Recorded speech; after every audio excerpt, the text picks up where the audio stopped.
दोस्तों 2 दिन भर्ती थे हम। कालकन चौराहे पे अस्पताल है एक, उसमें। अब चाहे कुछ भी हो, टेंशन दिमाग से बेहोश हो जाते थे, हाथ पाँव लूज हो जाता है। देखिए अभी खड़े हैं, तभी मेरा पाँव भारी लग रहा है, शरीर मेरी भारी लग रहा है। देखिए मेरा 18 बाटल चढ़ा है, कितना शरीर मेरा कैसा है। दिन दिन भर मैं खाना भी नहीं खाती थी, उसी तरह रहते थे। और ज़्यादा करके 2 महीने से खाना हम और नहीं खाते हैं। मेरे घर वाले के 2 महीना हुआ है यहाँ से गए, चेन्नई गए हैं। तो ज़्यादा करके हमारे साथ घटना 2 महीने से हुआ है। दोस्तों ऐसा है कि जिस दिन टाइम आएगा उस दिन आप लोग खुद जान जाएंगे। मेरा गलती होगा तो, चाहे हमारे घर वाले की गलती होगा, चाहे दूसरे गलती होगा, सब कुछ आप लोग ज़रूर देखेंगे।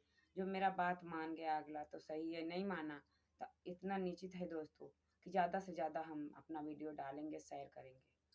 आप लोग हमारे साथ देना ज़रूर।